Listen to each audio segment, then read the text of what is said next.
So last time I asked you the following question.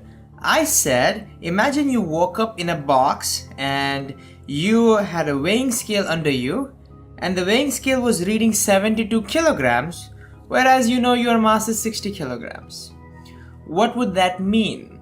And there are two possible options. One, it could mean that you are in an elevator which is accelerating up at 2 meters per second squared, because we worked out in the previous episode that in an accelerating elevator, if the elevator is accelerating up, then the reading would tend to increase. Or you are on a different planet where you are not accelerating at all, but instead gravity has increased by 2 meters per second squared. So which one would it be? Because both of them would give you the same reading for this particular mass. Well, the answer is you can't. You cannot differentiate between this case and this case. And the reason for that is because the only way you can differentiate is if you can come up with an experiment within the box which can tell you the difference between the two. And it turns out that there is absolutely no experiment that you can do within the box to understand whether you are in a non-inertial reference frame or really in an inertial reference frame with extra gravity. So this could mean something very important for us. What we can now understand and use, and how we can use this to our advantage is, we can remember that accelerations can give fake gravity. But notice that the fake gravity must be in the opposite direction. If you go back to the previous case, we saw that if the elevator is accelerating upwards, it gives you the impression that there is an extra gravity of +2 that is downwards. That's why the gravity adds up. Therefore, remember that if you are ever in a reference frame which is accelerating, which means we are in a non-inertial reference frame, what we can do is we can assume that that reference frame is inertial, provided you introduce a fictitious gravity. This is what we call as a pseudo force. Okay, so this is basically a pseudo force. So we're talking about how we can reconcile non-inertial reference frames. Okay, so let me do that again. If you are, for example, inside an elevator over here on Earth, and let's say the elevator is accelerating up at some acceleration. Let's say that acceleration is 2, or let's call it as 3 meters per second squared. Then what we can do is we can actually go into the reference frame of the elevator. So now here we are in a non-inertial reference frame. We go here. We assume that the elevator is at rest, but we say now that the gravitational force acting on you, mg, is m times g, which is 10, plus 3. You add, this is that pseudo force.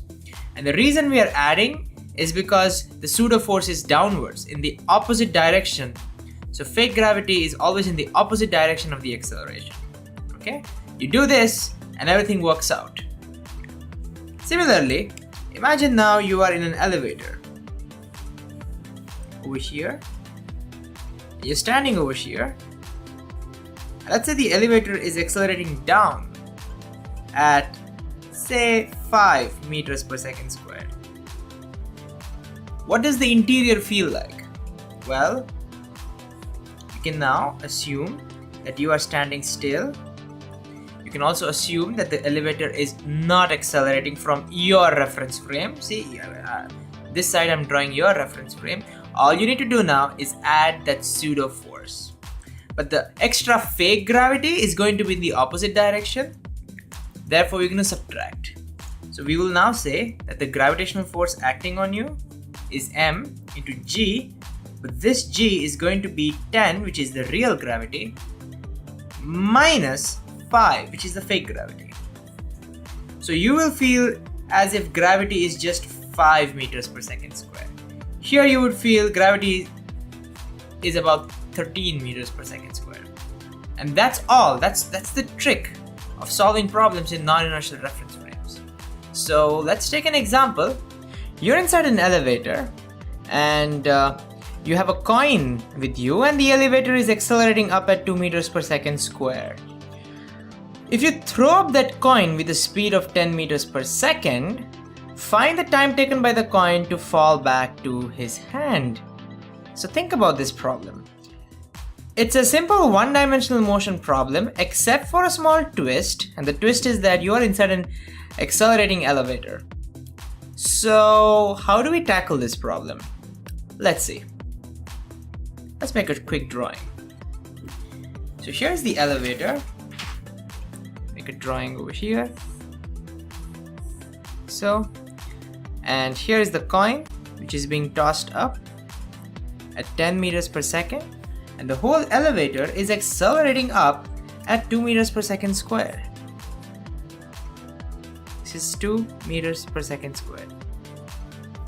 Now we can do the physics either from the elevator's reference frame or from the ground reference frame.